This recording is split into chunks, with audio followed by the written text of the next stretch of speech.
मुख्यमंत्री वो बनेगा जिसको बैरिस्टर साहब चाहेंगे। कहावत सुनी होगी ना, धोबी का कुत्ता घर का ना घाट का।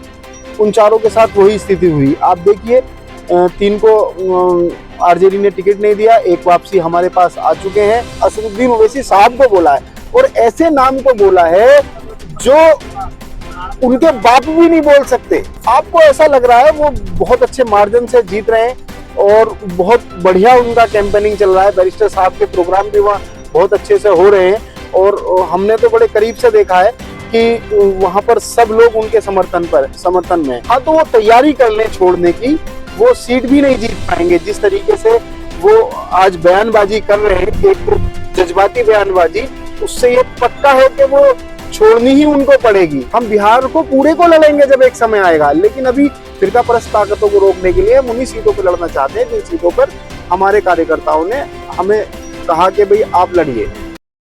कि यहाँ बिहार में विधानसभा चुनाव चल रहा है, और विधानसभा चुनाव के मद्देनजर ही हम पार्टी जो मजलिस-ए-इत्तेहादुल मुस्लिमीन के हम कार्यकर्ता हैं, उसको वोट मांगने के लिए, प्रत्याशी के पक्ष में अपील करने के लिए यहाँ आए हुए हैं। तो अभी हम ढाका विधानसभा में राणा रणजीत सिंह जी के लिए पिछले कई दिनों से घर घर जाकर, डोर टू डोर जाकर जनता से आग्रह कर रहे हैं कि आप मजलिस-ए-इत्तेहादुल मुस्लिमीन के प्रत्याशी को वोट दीजिए और उनको जिता के विधानसभा में भेजिए, ताकि आपके जो लड़ाई है, आपके जो हक की लड़ाई है, आपकी शिक्षा की लड़ाई है, आपके लिए स्वास्थ्य की लड़ाई है, वो लड़ सके। तो आपको क्या लग रहा है यहाँ पर? यहाँ ग्राउंड रिपोर्ट में हम घर घर जा रहे हैं, तो लोगों से मिल रहे हैं, हमें बहुत अच्छा रुझान मिल रहा है, और मालूम ये हो रहा है कि बहुत अच्छे मार्जिन के साथ हम चल रहे हैं और बड़ी जीत हासिल करेंगे। यहाँ पर तो सिर्फ आरजेडी और जेडीयू का दिख रहा है, आप तो उसमें है ही नहीं। देखिए, आप ना ये भाजपा वाला चश्मा पहले उतार के रखिए, उसके बाद जब आप ये भाजपा का चश्मा उतार देंगे तो आपको धरातल पे देखने के लिए मिलेगा कि यहाँ बिहार में हम 50 साल पीछे हैं। यहाँ शिक्षा के नाम पर बच्चे जमीन पर बैठकर पढ़ते हैं, और जब किसी को डिग्री हासिल करनी होती है तो दिल्ली में धक्के खाते हैं और अपने आप को बिहारी कहलवाते हैं। यहाँ मजदूरी करने के लिए, 500 रुपये कमाने के लिए उनको पलायन करना पड़ता है, और गुड़गांव, नोएडा, पूरे हिंदुस्तान की बिल्डिंगें बनाते हैं, और वो बॉम्बे में जाकर पिटते हैं और बिहारी कहलाते हैं। तो आप ये देखिए कि ये पिछले 20 सालों से शासन में रहे, आज भी यहाँ पलायन का मुद्दा है, आज भी यहाँ शिक्षा का मुद्दा है, आज भी यहाँ अगर किसी बच्चे की तबीयत खराब होती है तो उसको इलाज के लिए दिल्ली जाना पड़ता है, और वहां पर दिल्ली सरकारें ये कहती हैं कि हम बिहार के लोगों का, दिल्ली से बाहर के लोगों का इलाज नहीं करेंगे। तो आप जीत कर आप क्या कर लेंगे?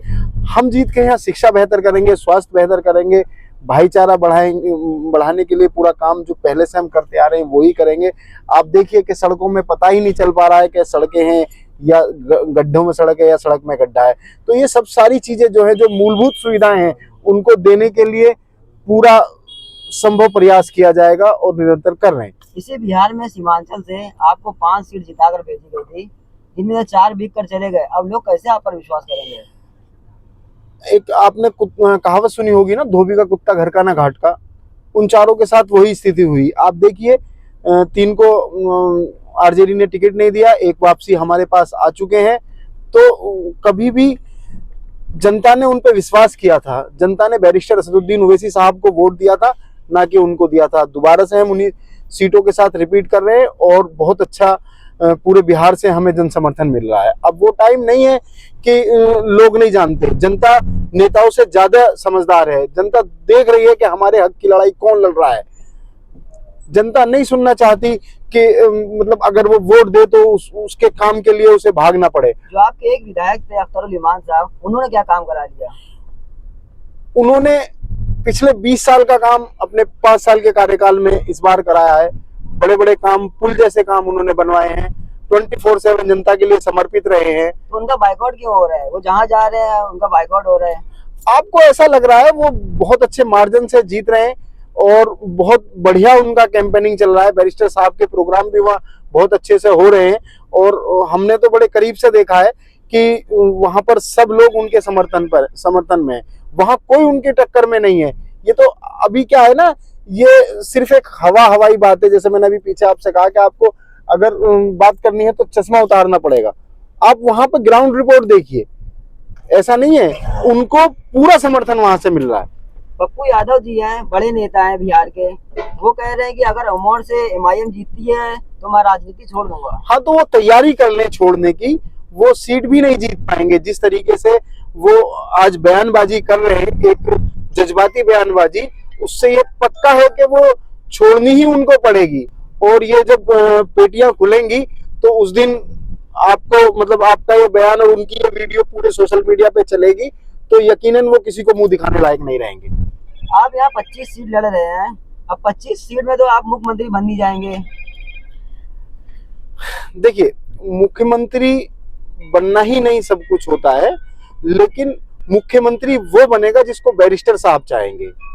लड़ाई जो है यहाँ पर विकास की है, तो यहाँ पर मुख्यमंत्री वो बनेगा जो दारुसलाम जाएगा और दारुसलाम में जाकर खड़ा होगा और ये कहेगा कि हमें मुख्यमंत्री बना दीजिए। नहीं, आप आरजेडी और क्या नाम है कांग्रेस का विरोध करते हैं, तो बाकी 25 सीट के अलावा और किसको वोट देंगे लोग? अरे भाई, वो जिसको देना है वो देंगे ना। वो जहां पर आपका सीधा निशाना भी जेडीयू या बीजेपी को दें। अरे सर, आप मुझे ये बताइए कि जब हम 25 सीटों पे चुनाव लड़ रहे हैं तो हम 25 सीटों की बात कर रहे हैं। बाकी जितनी भी सीटें हैं, हम भी कहीं ना कहीं नहीं चाहते ना जो फिरका परस्त ताकतें हैं वो देश में जीतें। तो जब उन फिरका परस्त ताकतों को हम जीतते हुए नहीं देखना चाहते, तो हम उन्हीं सीटों पे चुनाव लड़ना चाहते हैं जहां पर कार्यकर्ता की डिमांड थी, जहां पर हमारा वोट था। आप समय रखिए, आप धैर्य रखिए, हम बिहार को पूरे को लड़ेंगे जब एक समय आएगा। लेकिन अभी फिरका परस्त ताकतों को रोकने के लिए हम उन्हीं सीटों पर लड़ना चाहते हैं जिन सीटों पर हमारे कार्यकर्ताओं ने हमें कहा कि भाई आप लड़िए। जो पार्टी ने, शीर्ष नेतृत्व ने निर्णय लिया तो कुछ सोच समझ के लिया होगा ना। तेजस्वी यादव ने कहा है कि अवैधी साहब को आतंकवादी कहा है। ये बड़े दुख का विषय है कि जिस समाज का उन्होंने आज तक वोट लिया, जिस समाज के वोट से वो उप मुख्यमंत्री तक बने, और आज वो तो सिर्फ अवैधी साहब को बोले ना, आप सबको भी उसमें ले रहे हैं। उन्होंने एक उसको बोला है ना, एक स्ट्रक्चर को बोला है, दाढ़ी टोपी इस तरीके के एक स्ट्रक्चर को बोला है। आपने एक असदुद्दीन ओवैसी साहब को बोला है और ऐसे नाम को बोला है जो उनके बाप भी नहीं बोल सकते। तो आप ये समझिए कि उस समाज का वोट लूटने के बाद, उस समाज का वोट लूटते हुए इतने लंबे समय से वो उप मुख्यमंत्री से और आज मुख्यमंत्री पद की दावेदारी कर रहे हैं, तो इसका खामियाजा उन्हें भुगतना पड़ेगा अभी इसी चुनाव में। आप 11 तारीख में और 6 तारीख में देखिएगा, जबरदस्त आपको रिपोर्ट मिलेगी कि उनसे वोट छटक के बैरिस्टर असदुद्दीन ओवैसी साहब के साथ जा रहा है। आप 25 सीट लड़ रहे हैं, कितनी सीटें जीत रहे हैं? 25 के 25 जीतेंगे।